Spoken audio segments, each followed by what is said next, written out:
শিক্ষার্থীদের আন্দোলনের মুখে যোগদান করতে পারলেন না অধ্যাপক ডাক্তার কান্তা রায় রিমি। তিনি অ্যানাটমি বিভাগের বিভাগীয় প্রধান। বিস্তারিত দেখুন রানীনগর প্রতিনিধি কাজী আনিসুর রহমানের তথ্যচিত্রে। বুধবার সকালে বিতর্কিত এই অধ্যাপকের বিরুদ্ধে বিভিন্ন অভিযোগ, বিভিন্ন বর্ষের শিক্ষার্থীরা ক্লাস বর্জন করে একাডেমি ভবনের সামনে আন্দোলন শুরু করে। প্রায় 2 ঘন্টা আন্দোলনের পর অধ্যক্ষের আশ্বাসে বিক্ষোভ স্থগিত করে শিক্ষার্থীরা। যদি আগামীতে আবারও তিনি এই কলেজে যোগদান করেন তাহলে বৃহত্তর আন্দোলনের ডাক দিবেন বলে জানায় শিক্ষার্থীরা। বেশ কয়েকজন আন্দোলনরত শিক্ষার্থীরা বলেন, ডাক্তার কান্তা রায় বিগত সরকারের সময়ে দিনাজপুর মেডিকেলে শিক্ষকতা করতেন।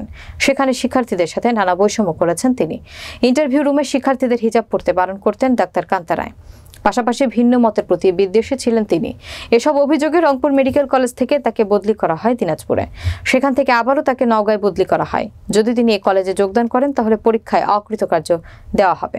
নানাভাবে শিক্ষার্থীদের ভয়ভীতি এবং হয়রানি করা হবে। নওগাঁ মেডিকেল কলেজের অধ্যক্ষ অধ্যাপক ডাক্তার পীযূষ কুমার কুণ্ডু বলেন, অ্যানাটমি বিভাগের বিভাগীয় প্রধান অধ্যাপক ডাক্তার কান্তা রায় রিমি যোগদান করতে আসছিলেন। শিক্ষার্থীরা তাকে যোগদান না করতে দেওয়ার জন্য আন্দোলন করে। শিক্ষার্থীদের আন্দোলনের মুখে তাকে যোগদান করতে দেওয়া হয়নি এবং হবে না বলে আশ্বস্ত করেন তিনি। এক্ষেত্রে দীর্ঘদিন ধরে দেখা যাচ্ছিল যে বিভিন্ন মেডিকেল কলেজের কোনো দুর্নীতিগ্রস্ত বা কোনো কারণে ওখান থেকে কোনো দুর্নীতি পানিশমেন্ট পাওয়া কোনো টিচারকে দেখা যাচ্ছিল যে নওগাঁ মেডিকেল কলেজে বদলি করা হচ্ছিল দীর্ঘদিন ধরে।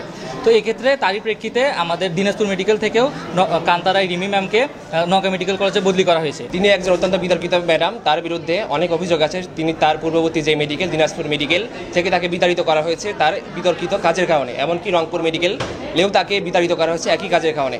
আমাদের অ্যানাটমি বিভাগীয় প্রধান ওখানকার এখানে জয়েন করার জন্য দিনাজপুর থেকে এখানে যোগদান করতে এসেছিল, কিন্তু ছাত্ররা তাকে এখানে যোগদানের ব্যাপারে তারা অনীহা প্রকাশ করে এবং তারা তাদের দাবি ওঠে যে উনি যেন এখানে জয়েন না করেন।